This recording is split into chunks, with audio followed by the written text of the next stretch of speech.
Whether you make your own incense or you use commercial incense, you've probably encountered a cone or a stick that just won't stay lit. Maybe your homemade incense has cracks in it and it keeps it from burning properly. On this edition of Incense Magick, we'll look at ways to avoid those problems and even a few ways to burn the incense that just keeps going out. All of that on this edition of Incense Magick.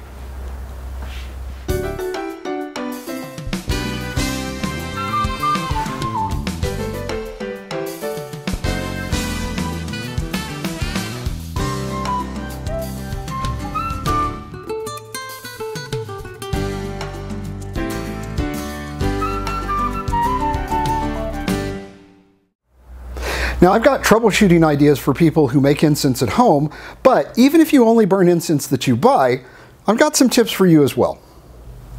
When your incense will light, but then goes out before burning completely, there are a couple of things to examine. First, watch the incense burn. If you light a cone and it goes out without burning past its initial lighting point, there are two likely culprits. The first is the recipe that you've used if you're making your own incense. It might need more base material, or it might need to be heated up with the addition of a natural accelerant. You can sometimes identify this type of incense by watching the burn. Does it burn halfway and then go out, or does it go out without burning past its initial light? Now, if the incense burns halfway or more, but still goes out, if you're making your own incense, consider adding more base material to your recipe. If a cone burns almost to the end and then it goes out, it might be your incense burner. Try burning the same incense on a bed of white ash, which traps oxygen under the incense, and it may burn completely. On the other hand, if incense goes out without burning past that initial lighting point, you may have too much binder in your recipe. Now, this isn't really an issue if you're using a wood binder, because it's almost impossible to overbind incense with a wood binder. But if you use gum binders, too much binder is a likely culprit. So let's take a closer look at that. You can see that this cone lights as you would expect it to. Now watch as it burns. The first thing you might notice is the so-called burning line never moves. Normally you would expect it to continue down the length of the incense, just ahead of the glowing portion, but as you continue to watch, you can see that the amount of smoke will quickly begin to dwindle. A really good sign to look for when you suspect overbinding is how the burned portion, the ash of the incense, appears. Can you see how the burned section of the cone looks like it's been sort of pulled in? That's another classic sign of too much gum binder. Well, that was fun. If you roll your own incense and you find that it has cracks in it while it dries or burns, there are a couple of things to consider. This is often a sign that your incense dough was too dry while you were rolling. If your incense has any cracks immediately after rolling, you should add a small amount of water to your dough and roll it again. Another potential culprit is drying too quickly. Now, incense shrinks as it dries. So if there are even microscopic cracks in your incense and you attempt to speed up the drying process, say with an oven or drying in the sun, which you should never ever do, those cracks can be exaggerated. If you dry slowly, it's less likely those cracks will grow. If you make incense sticks and they curl when they dry, it's basically the same problem. Dry your incense slowly and dry it on a screen if you can.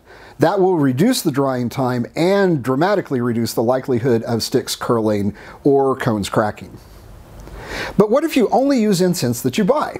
You can't very well fix how that incense is made, but there are strategies to get that finicky incense to burn. The best approach I've found to burn the incense upside down. I'm not kidding. Take a look at this incense burner. I've owned this thing for 25 years and I still use it several times a year. It holds the cone upside down so you can light the narrow tip of the cone and then invert it and place it in the wire hoop. Incense that goes out while sitting normally on the wide end will often burn once you flip it upside down. Now, why is that? It's because normally the heat from incense goes straight up and it's lost. When the cone is burning upside down, the heat from the burning rises up onto the unburned parts of the cone, and it essentially preheats them, making them more likely to burn. This technique works very well. This approach will also work with many incense sticks that go out. You can find a wide variety of stick incense burners that will actually hold your incense upside down. Look at this soapstone burner. It has the added benefit that the smoke moves out of the top of the burner while the burning portion of the stick is kept lower, out of the smoke, so it's far less likely to run out of oxygen. You can find burners like this made of stone and metal and glass. They're sometimes called incense bottles. They have the added advantage that they keep all of the ash from your incense contained in one easy-to-clean spot. Now, if burning your temperamental cones inverted doesn't work this way, there's one more way to do it. This initially seems really silly, but it usually works. Cones are harder to keep burning than sticks because the cone gets wider all the way along its length. So the cone is constantly having to burn a wider and wider area. If the cone doesn't have good burning properties for any reason, that need to burn a wider area can cause the incense to go out. So trust me, turn the cone upside down, but rather than lighting the thin end, light the fat bottom. By lighting the widest point in the cone, the entire time it burns, the cone is going to get more and more narrow, making it more likely to burn. I know it looks weird, but push the thin end of the cone into a bed of white ash, and most of the time the cone will burn completely. Now, if you aren't having any luck with these approaches, try adding a drop or two of essential oil to the incense, to each stick or each cone, and allow it to dry for at least a half an hour. A couple of hours would be better. Most of the time, unless the incense just has too much binder, this will get it to burn completely. Now, always keep in mind that if you can't get your incense to burn on its own, you could always burn it on charcoal or use an incense heater.